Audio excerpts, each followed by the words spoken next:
Hello ladies and gentlemen, and welcome to the Stalker 9. After seeing all the wonderful videos on YouTube about the Stalker 9, I thought I'd better get my old girl out of the cupboard, where she's resided for about 40-50 years. You know what life is like. Life takes over and things get put in the drawer and that's it. But she's been a lovely old girl, and I thought, yeah, I'll have a look at her and see how she is. And it's really sort of reignited the spark really of those good old days. I'm what they would call a grey-haired breaker. I was there at the birth of CB, so and it really was brilliant. They were really great days. I know we've got Facebook and things like that now, but they'd never equal the fun we had on CB. People constantly meeting people and people coming in on the sides, and we could have some great fun. And this was a wonderful old girl. I loved her really. My first rig was a Magpie auto scan, for those who remember it. It was supposed to be very, very sophisticated, but I don't think I couldn't get out much further than down the road. And my friend had a Stalker, and I absolutely fell in love with it. And I thought, right, my next one's going to be a Stalker 9, and here she is. But I'm glad I got her out because she's got a fault. The volume is much too high. I'm not technically minded, so I got in touch with a gentleman on YouTube, Microchips, a wonderful engineer, and he explained that the problem was probably being caused by the volume control and the pot not grounding properly. And in fact, that seems to be the problem. But when I was looking at her, I found a fault. There was a tracker lifted underneath the volume there, underneath the microphone, and there was rather a crude bridge been made there. And I thought to myself, well, as I bought this rig brand new, how has that occurred? And then I thought back and I thought, oh yes, I was one of the many, many people who got sucked into the rig doctors. What a breed they were. But we didn't know any different. We couldn't, we had no technical skills whatsoever, and along they came. Let me put up as low as KC shift, 5 KC shift, variable power. And we all thought, oh, it was great. Unfortunately, they weren't the greatest engineers in the world, and I think their test equipment was really no more than getting on the radio and saying to someone, "Am I getting out?" And then 5 minutes later, saying to someone, "How's my mod?" And that was the full scope of their test equipment. But there you go. We didn't know, and. You know, you learn by your mistakes. There wasn't anyone really around to do anything. There was a few CB shops, but they weren't really skilled engineers like there are on YouTube, etc. today. But, yeah, we had some great fun. But this rig has got to be put back to square one. And I think after Christmas I shall be getting in touch with Mr. Chips to see if he can put the old girl back to normal.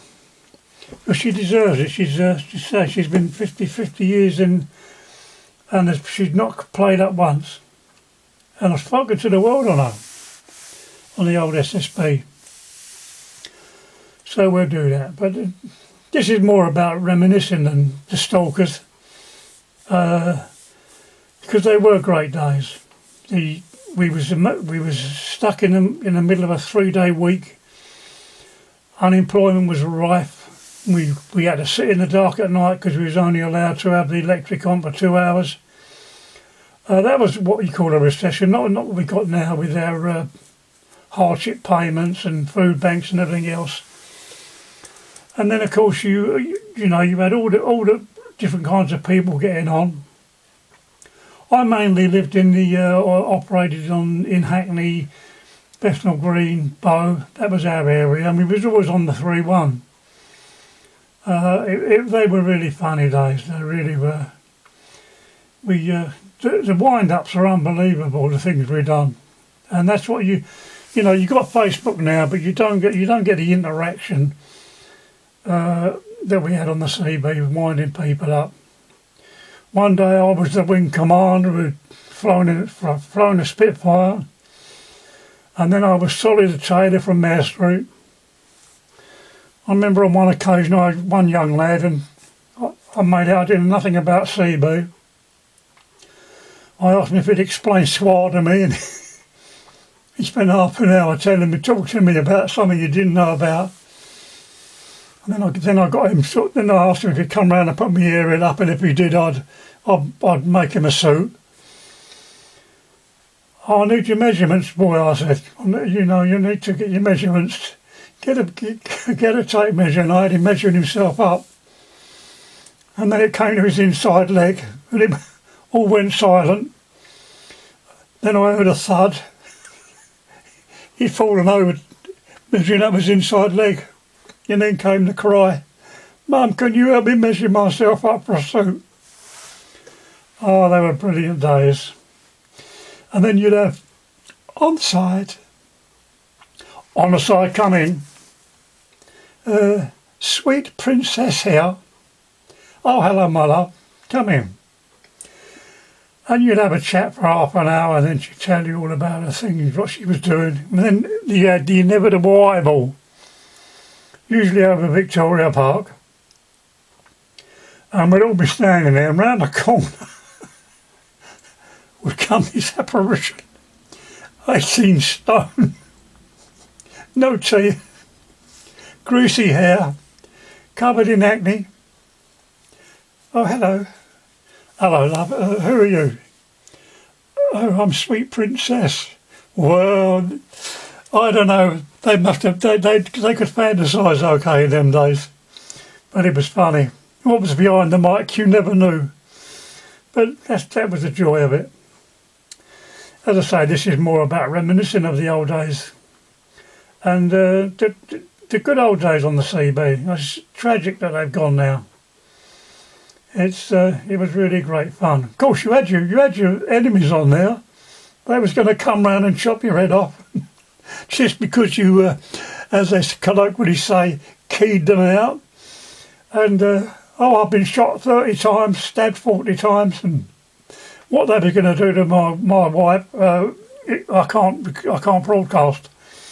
But anyway, they were the days, and I'm sure there's many people out there will be listening to this saying, "I remember them days well." I really do. So hopefully after Christmas, this old girl will be going to Mr. Microchips if he will agree to do a service for me. And when it's done, I shall come back and let you know how it went. So good luck to you all. I hope you have some nice times broadcasting and doing various things. So I'll have to try and remember the breaking off thing. Is it 10:10? Not sure now. But anyway, I know you're in your 20 listening. So goodbye and all the best. God bless.